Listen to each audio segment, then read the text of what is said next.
Hello, my name is Adrian Talley, and I am the very proud superintendent of Indian Prairie School District 204. With me is Matt Shipley, Chief School Business Officer, and we are here to talk about how we can move our school district forward for the next 50 years. During our presentation, we will share information about Indian Prairie, discuss our commitment to fiscal stewardship, discuss the facility needs, discuss how we propose to pay for these needs, and also discuss what the anticipated benefits are from addressing these needs in a fiscally responsible manner. Let's start our discussion by starting with an understanding of Indian Prairie School District. Indian Prairie is a great school system that may be found spread across 2 counties and throughout 4 communities. We have 34 schools that cover pre-K through our transition program of STEPS. We are the 4th largest school district in the state of Illinois with approximately 26,000 students. We are a diverse school district. We are currently a minority-majority school district, and we are also socially economically diverse with more than 18% of our students receiving free or reduced meals, and more than 11% of our students are English learners. Each year, we have many points of pride due to the work of our students, our staff, and our community. In the 2023-24 school year, we had the Illinois Middle School Principal of the Year, the DuPage County Elementary School Principal of the Year, and for the first time ever, we had the Illinois Teacher of the Year. Over the past year, our district has completed a master facility assessment and master facility plan. We engaged a team of architects, engineers, and security professionals to evaluate our facilities, make recommendations, and ultimately develop a master plan for each building in the district. We also completed the district's first ever strategic plan in 2022, which identified several priorities for the district. Of note, the strategic plan identified the need to address Indian Prairie class sizes, which are well above the state average and are the highest of our comparable districts. Both plans included significant community engagement, where we heard directly from our school communities on their priorities. Both of these plans are available through the Indian Prairie website at ipsd.org. I would like to now share the results of our facility assessment and plan and how a referendum would allow us to implement the key improvements identified. During the 1990s, our district was one of the fastest growing districts in the state. As you can see, over 80% of our buildings were built between 1985 and 2003. These buildings are now approaching 30 years old. While the buildings have served us well, they are in need of reinvestment. Many building systems, such as roofs, boilers, electrical systems, are original and past their expected lives. Additionally, our expectations for student safety and learning environments have evolved since these facilities were built. The replacement cost for all district facilities is estimated at over $3 billion. A successful referendum would invest a small percentage of this replacement cost to ensure these facilities can serve our community for many years.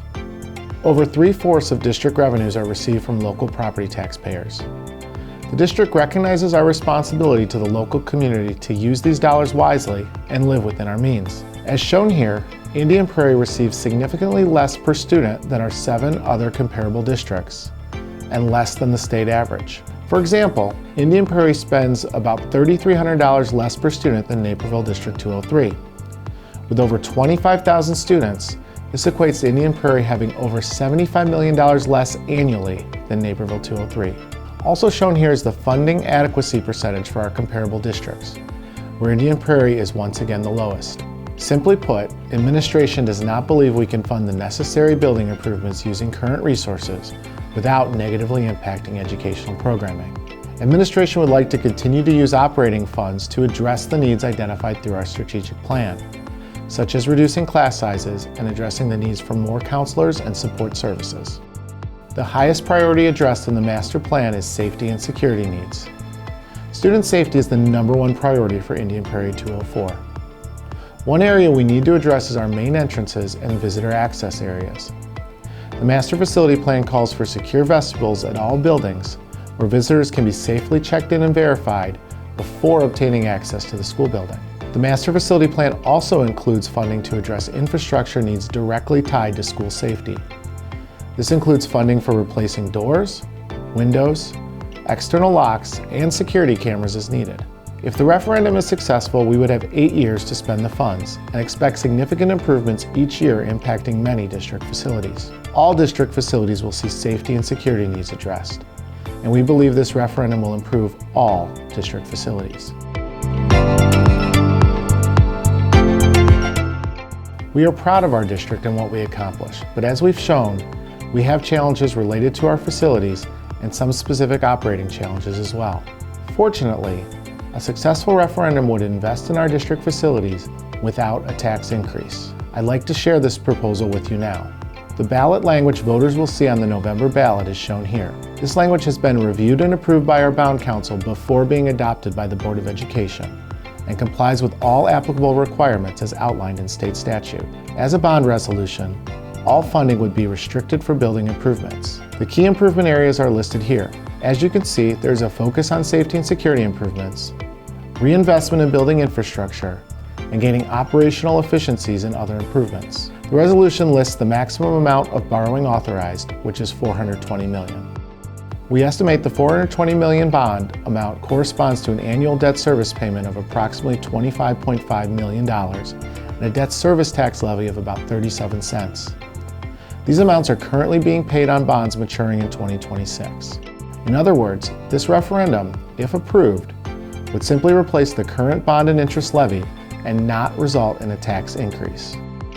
As shown here, a successful referendum would not result in a tax increase regardless of the fair market value of a property. If a referendum does not pass, taxpayers would receive approximately a 7% decrease in their annual property tax bill.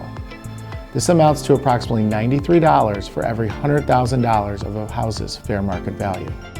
With bonds maturing, we have an opportunity to address significant needs and be able to do so without a tax increase. Although the bonds do not mature until 2026, we would be able to begin work as soon as a referendum is passed. We continue to see uncertainty in construction costs and availability of labor.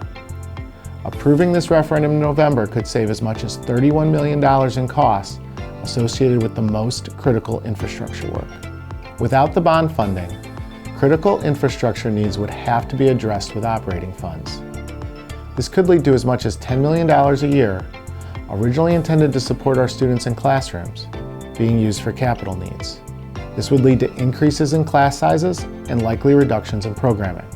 Again, we are already spending below the state average and below our peer districts. Further reducing operating funds available would increase these inequities. There are multiple outcomes we hope to achieve as a result of this referendum. First of all, we will improve upon the safety and security for all our children and our staff. It is important to us that our families feel confident that when their children arrive in school, their children are in the most secure environment possible. This funding will also ensure that our schools, your investment, are taken care of for many years and will continue to serve our students. We believe our schools are a main reason this community is one of the most desirable communities in the country to live, to work, and to raise a family. Reinvestment in our facilities will protect this status and protect your property values. Over time, we also believe this reinvestment will create operating efficiencies and improve learning environments. This will allow the district to pursue other strategic plan objectives with operating funds. Thank you for taking the time to learn more about our Safer, Stronger 204 funding referendum.